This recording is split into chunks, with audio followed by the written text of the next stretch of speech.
네, 오늘 말씀은 모든 소망을 잃었다고 느껴질 때라는 제목으로 27장의 그 마지막 부분의 말씀을 나누려고 합니다. 그동안 예수님만을 따르던 사람들에게 예수님의 죽음은 모든 소망을 다 잃어버린 것이나 마찬가지일 것입니다. 진짜 모든 소망이 정말 다 사라졌을까요? 네, 27장 전체를 다시 한번 복습하겠습니다. 처음 1, 2절에서는 예수님께서 빌라도에게 넘겨져서 재판을 받게 되는 것으로 처음 시작합니다. 이어서 가룟 유다가 자살하는 사건이 잠깐 들어가 있고요. 이어서 로마 총독의 그 재판정에서 신문을 받고 로마의 정치범으로 십자가형을 선고받게 되지요. 그로 인해서 책찍질과 또 모든 사람의 조롱과 또 수치와 어떤 육체적으로 정신적으로 고통을 함께 다 받았고요. 지난주에는 영적인 고통도 받았습니다. 십자가에서 하나님과 단절되는 그 영적 고통까지 다 당하시고 예수님은 십자가에서 죽으셨습니다. 예수님께서 죽으셨습니다. 예수님께서 돌아가실 때 그곳에는 캄캄한 어둠이 임했고 또 지진과 함께 무덤이 열렸고 또 성소와 지성소의 가운데 있던 성소의 휘장이 찢어졌습니다. 제자들은 벌써 다 도망가고 예수님을 조롱하던 사람들까지 뿔뿔이 흩어지고 없습니다. 이제 골고다 언덕에는 죽음의 처참한 반이 남아 있습니다. 예수님을 믿고 따르던 제자들과 사람들은 어떻게 보면은 그동안 믿고 따라왔었기 때문에 예수님의 죽음은 모든 소망을 다 잃었다고 느꼈을 것입니다. 그렇게 아마 그들은 자신이 안전하다고 생각하는 곳으로 이렇게 돌아갔겠지요.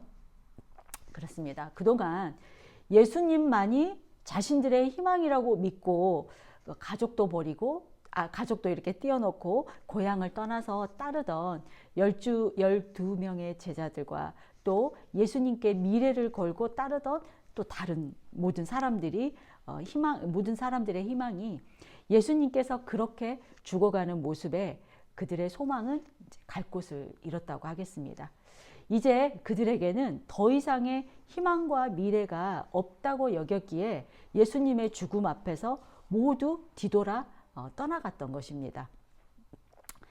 어떻게 보면 제자들은 자신들의 스승의 말을 끝까지 온전히 믿지 않았다는 뜻이기도 합니다. 그러나 그 골고다 언덕에 오늘 말씀에서 보시는 것처럼 예수님의 비참한 죽음을 끝까지 지켜보는 사람들이 있었습니다. 예수님을 진정으로 사랑하는 사람들이었을 것입니다. 그 사람들이 바로 여인들이었습니다. 네, 55절과 56절 말씀입니다. 예수를 섬기며 갈릴리에서부터 따라온 많은 여자가 거기 있어 멀리서 보고 있으니 그 중에는 막달라 마리아와 또 야고보와 요셉의 어머니 마리아와 또 세베대의 아들들의 어머니도 있더라. 아멘. 12제자도 아니고 당시에 사회적으로 아무런 힘도 없고 능력도 없고 영향력도 없는 여인들이 그 자리를 지키고 있었습니다. 이 여인들의 기사는 사복음서에 모두 기록되어 있습니다. 그만큼 이 여인들의 이야기는 중요하다는 뜻이겠죠. 그 여인들은 갈릴리에서부터 예수님을 섬기며 따라온 많은 여인들이라고 합니다. 3명만이 아니었습니다. 그 중에서 많은 여인들 중에서 여기 마태복음에서는 3명의 여인들만 소개되어집니다. 아마 그 외 대부분의 여인들이 이름이 없는 소개할 수 없는 그런 여인이었을 것으로 생각됩니다.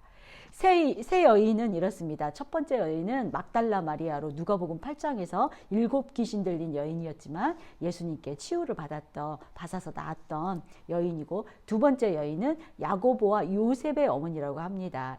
큰 야고보라고 하죠. 그리고 또 소개된 여인은 세베대의 아들들의 어머니로 12제자 중에서 야고보와 요한의 어머니입니다. 여기를 작은 야고보라고 하죠. 여기에 여인들은 그냥 누구의 어머니만으로도 그 역할이 충분한 우리 주위에 가까이 보면은 우리가 날마다 볼 수 있는 그런 어머니로 충분한 여인들입니다.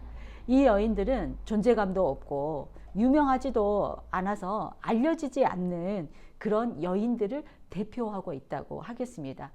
이 여인들이 갈릴리에서부터 예수님을 섬기며 따라왔다고 하니 예수님의 사역 그 기간 동안에 보이지는 않지만 음으로 양으로 예수님과 제자들을 섬기지 않았을까 하는 추측을 해볼 수 있습니다. 아마도 지금 시대로 말할 것 같으면 우리 교회 공동체에서 왜 이름을 드러내지 않고 빛도 없이 또 이름도 없이 신실하게 섬기는 많은 우리 여성 공동체들 많이 있지 않습니까?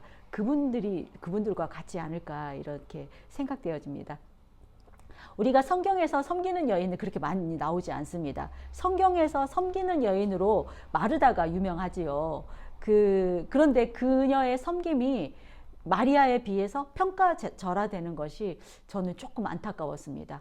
여러분도 다 집에서 이렇게 섬기고 밥하고 살림하고 이런 일들이 아무 일도 아닌 것 같지만 굉장히 힘이 들고 지치는 일이거든요. 근데 그 섬김이 그리 쉬운 일이 아닌데 아무튼지 이렇게 마르다의 섬김만이 대표적으로 나와서 사역할 때 여인들의 그 섬김이 그리 귀하지 않게 여겨지는 경향이 있는 것도 안타깝고 또 신실하게 섬기는 그 귀한 손길들이 있는데 그 손길들을 위해서 저희가 또 생각나실 때마다 기도를 많이 해야 되고 또 우리 목사님들 뒤에서 말없이 섬기는 사모님들 많이 있지 않습니까? 그분들 진짜 이름을 드러내지 않고 누구에게 말도 하지 못하지만 이렇게 그분들이 사역을 이렇게 이어가고 있습니다. 그 사역을 귀하게 여겨주시고 또 위에서 기도도 많이 해주시기를 부탁드립니다. 예, 아무튼지 누가복음에서는 우리는 지금 마태복음 하고 있죠. 누가복음에서는 여인들의 활약이 꽤 많이 기록되어 있습니다. 18건인가 기록되어 있죠. 여인들의 활약이. 그리고 마가복음에서는 나오는 그 몇몇 그 여인들이 있습니다. 그 여인들의 기사가 숨어있는 진정한 제자라는 것을 그 마가복음을 읽으면 문맥상 알 수 있습니다. 그런데 마태는 그 여인들의 활약상에 대해서 이야기가 거의 없는 편입니다. 그래서 그러니까 여기에 기록된 이 여인들이 의미하는 바가 굉장히 크다고 할 수 있겠지요. 이 여인들이 골고다 십자가의 자리까지 따라와서 끝까지 지킬 정도의 믿음이라면 그동안 예수님께서 이 4번의 순환고지가 있었죠. 마태복음에서는 아마 이 순환고지를 이 여인들은 진심으로 믿고 있었을 것으로 생각됩니다. 아니더라도 혹은 그 정도의 믿음은 아니었을지라도 자신의 삶을 변화시켜준 분에 대한 감사함으로 인해서 그 자리를 지켰을 수도 있습니다. 하지만 중요한 것은 이 여인들이 12제자까지도 모두 도망하고 흩어진 상황에서 끝까지 남아있어서 자리를 예수님의 옆을 지키는 것이었습니다. 그런데 이분들이 그냥 남아있기만 하는 것이 아니라 지금 말씀해 보면은 이 여인들은 멀리서나마 예수님을 집중해서 보고 있다입니다. 헬라어를 보면은 한 번 보는 것이 아니라 집중해서 계속 보고 있었다 이런 뜻이었습니다. 예, 여기에 있었던 여인들은 어떤 마음으로 예수님을 바라보았을까요? 예, 이때 이 여인들의 마음을 어떠했을지 제가 나름대로 상상해 보았습니다.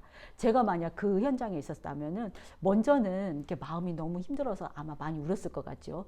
그 구원자이신 분이 이렇게 처참하게 죽어야 한다는 것에 대해서 아마 또 마음에서 이 분개하고 있었을 것 같고요.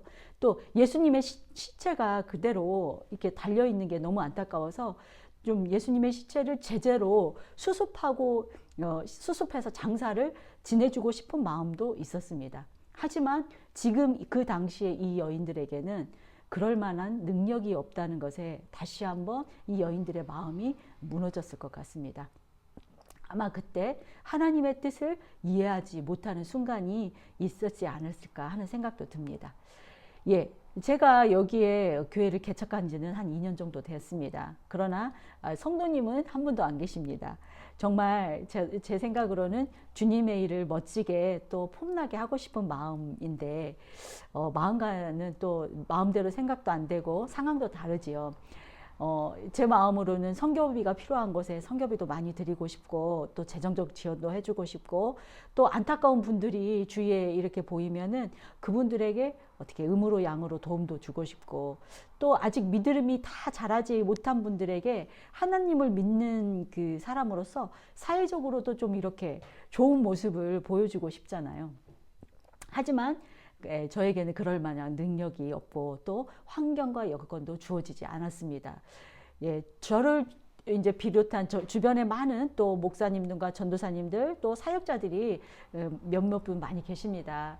아직 그 사역을 온전히 하지 이제 못하시는 안타까운 상황에 있는 분들도 아마 저와 같은 마음이지 않을까 이렇게 생각되어지더라고요. 그러나 우리가 우리의 상황이 막힌 것 같고 또 하나님의 뜻이 의심스러울 때 우리가 할 수 있는 최선의 태도가 오늘 이 여인들의 했던 태도가 아닐까 이렇게 깨달아지는 말씀이었습니다. 자신의 자리에서 자신이 끝까지 지키며 주어진 상황에서 최선을 다하는 것이 아닐까 하는 생각을 해보았습니다. 오늘 본문에 이 여인들처럼 그런 생각이 들었습니다. 예수님의 십자가 죽음을 지켜보았던 이 여인들도 지금 우리의 마음보다는 아마 몇십 배는 더 예수님을 잘 보살피고 싶었을 것입니다. 처참하게 달려있는 그 모습이 너무 마음이 무너지고 또 그 모습을 볼 때 빌라도에게 당장 달려가고 싶었을 것입니다. 그러나 그녀들의 능력으로는 할 수 없는 부분이었기에 바라보고만 있었던 것이지요. 여기에 이 바라봄은 우리의 힘으로 아무것도 할 수 없을 때 저와 여러분의 신앙의 태도가 아닐까 생각됩니다. 우리가 아이를 키울 때 아장아장 걸을 때 보면은 단 한순간도 아이에게서 눈을 떼지 않습니다. 잠깐 눈을 떼는 사이에 넘어지거나 이렇게 다칠 수도 있기 때문에 잠깐 떼지 못하는 그런 마음이 바로 뭐냐면 사랑하기 때문입니다. 우리 아이를 사랑하기 때문에 한순간도 눈을 떼지 못하지요. 지금 이 여인들이 마음도 예수님의 죽음으로 온 세상의 소망이 지금 끊어진 것 같은 이런 상황에서도 예수님만을 바라보았습니다. 이 바라봄은 예수님에 대한 사랑이 없다면 할 수 없는 것입니다. 그렇습니다. 아직 부족하고 주님의 일을 잘하지 못한 것 같아도 오직 주님만 바라보는 저와 여러분이 다 되시기를 소망합니다. 57절에서 60절까지의 말씀입니다.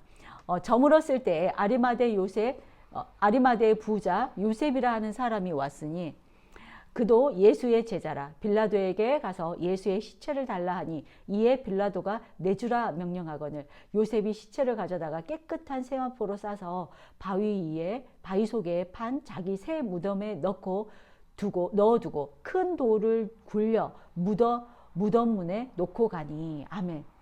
날이 저물었습니다. 오늘 밤부터 안식일이 시작되기도 하고 유대인들에게는 율법에 따라서 신명기 21장에 보면은 나무에 달려 죽은 시체는 저주를 받았기 때문에 당일에 장사하라는 명령이 있습니다.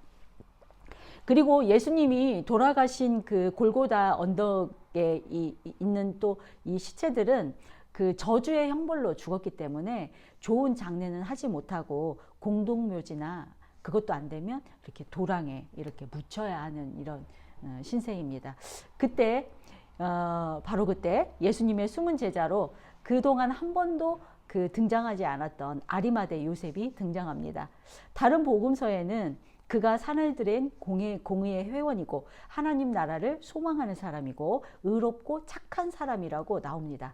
마태 기자는 아리마대 요셉을 영향력 있는 사람이라는 뜻을 보이기 위해서 한마디로 부자라고만 소개합니다. 그는 공의의 회원인데 왜 예수님의 이 고난 중에는 빠졌다가 이제야 온 것일까요?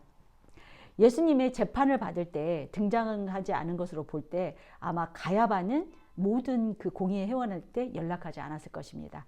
예수님을 죽이려는 목적으로 밤중에 불법적인 재판을 열었기 때문에 몇 명만 밤에 불러서 변칙적으로 이제 행했을 때 그는 아마 밤에 몰랐을 것으로 추측이 됩니다. 그리고 아침에 되어서 정식 재판이 열릴 때는 이미 아리마대 요셉이 손을 쓰기에는 이미 늦어버린 상황이었겠죠. 그러나 아리마대 요셉은 니고데모와 같이 어느 순간 하나님을 만났을 것이고 예수님을 만났을 것이고 신실한 믿음을 가지고 있었을 것입니다. 아직 메시아 신앙이 온전하지 못하지다 할지라도 그는 예수님이 선하고 의로우신 분임을 알고 있었고 예수님이 아직 메시아임을 확신하지 못했을지라도 죄 없는 분임을 알고 있었기 때문에 늦었지만 자신이 할 수 있는 최선의 일을 용기 있게 단행하였을 것이라 생각됩니다. 그는 사내들인 공의의 회원으로서 어느 정도 권력도 가지고 있었고 부도 가지고 있었습니다. 그는 부자였기 때문에 예루살렘 성에서 가까운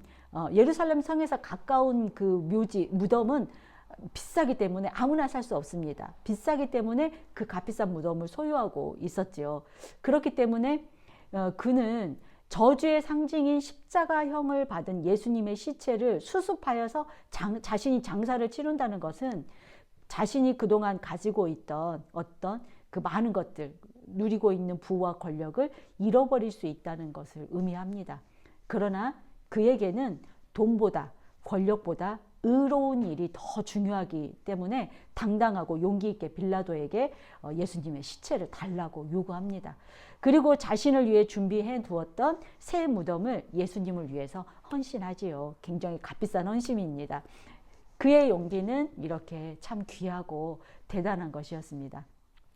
그의 결과로 그 무덤은 예수님의 부활을 알리는 장소가 된 것입니다.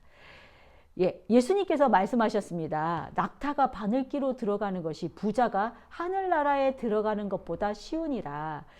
예수님께서 직접 하신 말씀입니다. 부자인 아리마대 요셉은 천국 갔을까요? 당연히 갔을 것입니다. 낙타와 비교되는 부자와 아리마대 요셉의 같은 그런 부자는 어떤 것이 달랐기에 이렇게 다를까요? 낙타와 비교되는 부자는 세상의 목적을 두어서 자신의 안위와 자신의 영광만을 추구하는 부자일 것입니다. 낙타의 비교되는 부자의 예로 성경에 예수님이 비교한 예가 있습니다. 그 부자와 그 집 앞에서 구걸하는 나사로 이야기가 나옵니다. 둘이 함께 죽었는데 나사로는 천국을 가고 그 부자는 지옥을 갔습니다. 이 지옥에 간 부자의 잘못은 무엇일까요?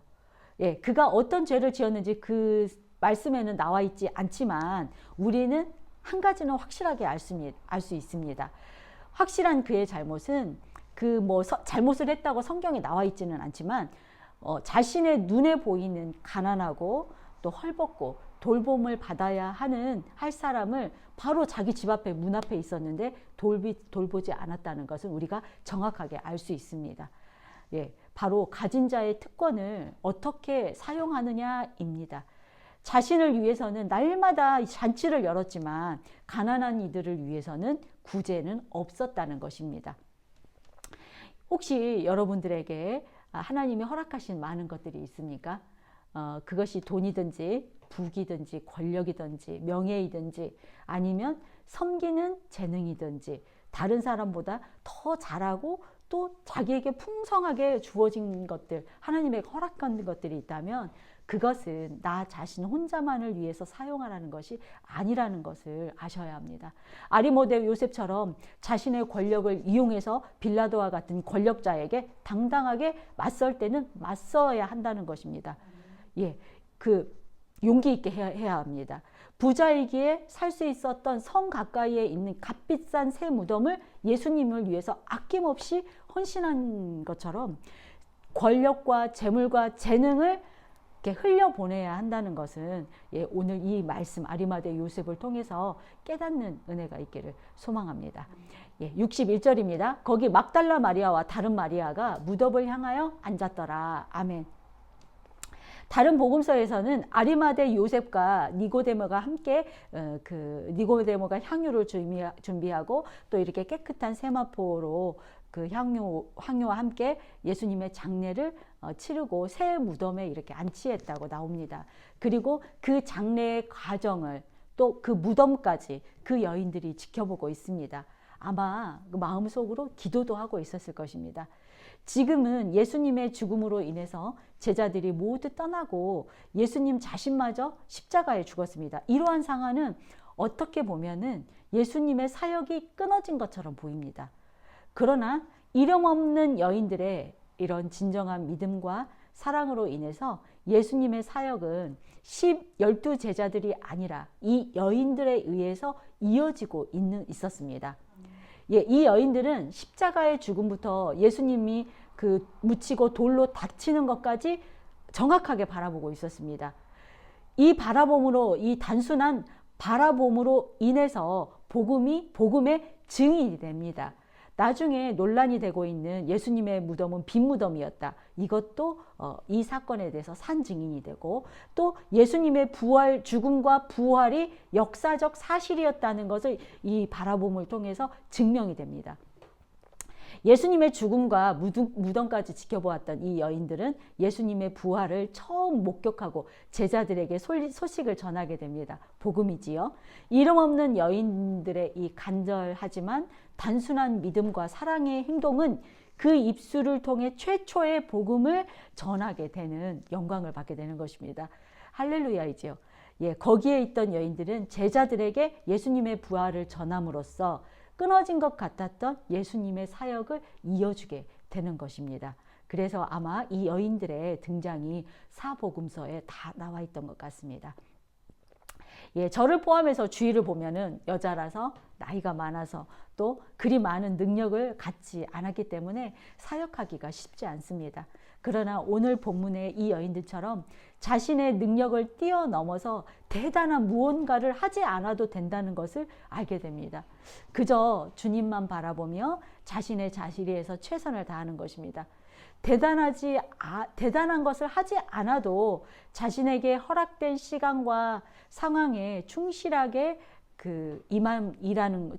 일하는 것이야말로 하나님께서 받으시고 기뻐하신다는 것을 알게 되는 말씀입니다.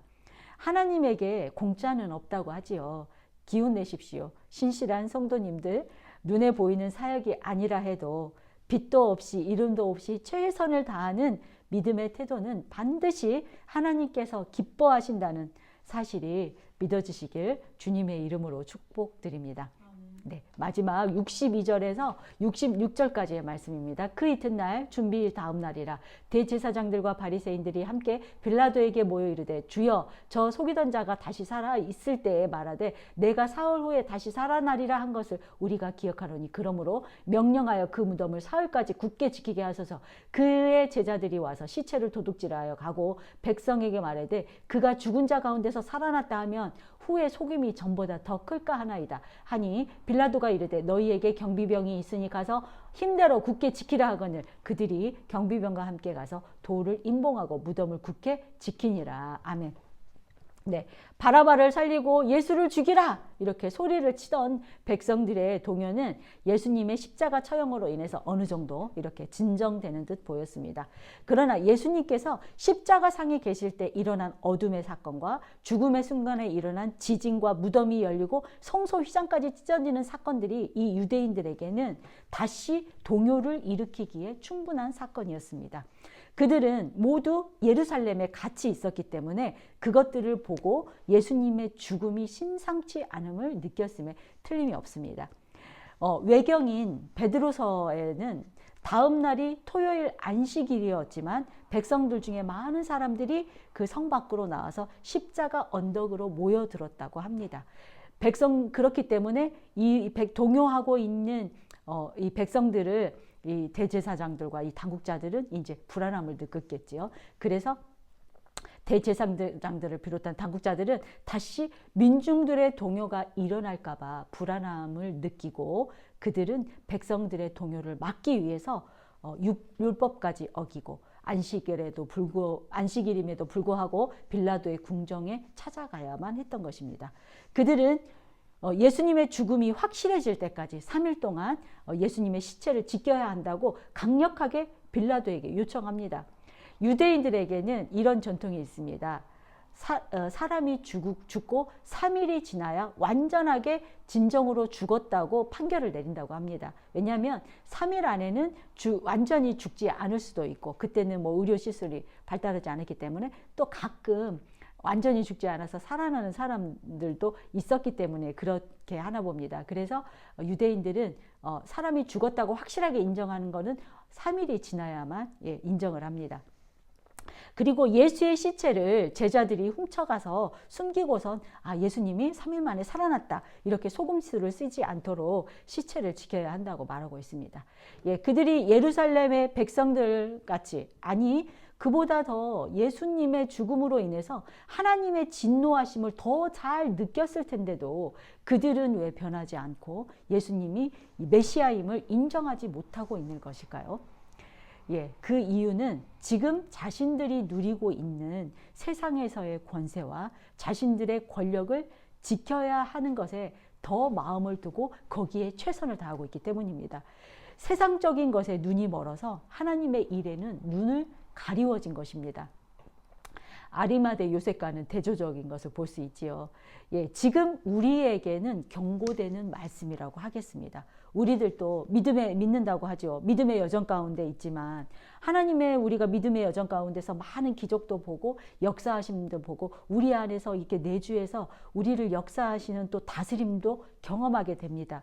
그러나 날마다 그 생겨나게 되는 어떤 돈에 대한 염려, 또 나 자신을 더 세우고 싶은 마음의 욕망, 이런 마음을 우리는 보게 됩니다. 믿는다 하면서도 아직 세상의 가치관을 다 내려놓지 못해서 완전히 자유하지 못하는 우리 자신을 보게 될 때가 얼마나 많습니까? 그럴 때마다 우리는 그렇습니다. 믿기 때문에 말씀과 기도로 하나님 앞에 나의 욕심과 탐심을 내려놓는다고 이렇게 하면서도 정말 느끼는 거지만 쉽지 않습니다. 다 내려놓지 못하죠. 그 이유가 뭘까 생각해 보니까 그 이유는 사단 마귀가 매 순간 우리를 유혹하는 것이라고 할 수 있습니다. 또 두 번째 이유는 우리가 우리의 삶에서 살아서 역사하시는 하나님을 아직도 온전히 100% 온전히 믿고 있지 못하는 뜻이기도 합니다. 오늘 본문을 통해서 바로 이 말씀을 깨닫게 되는 저와 여러분, 적어도 우리는 대제사장들과 바리새인들처럼은 되지 말아야 하겠습니다. 그래서 누가 나를 모함하고 이간질하여도 걱정하거나 흔들리지 마십시오. 하나님께서는 악을 선으로 이기셨고 화를 복으로 바꾸시는 분입니다.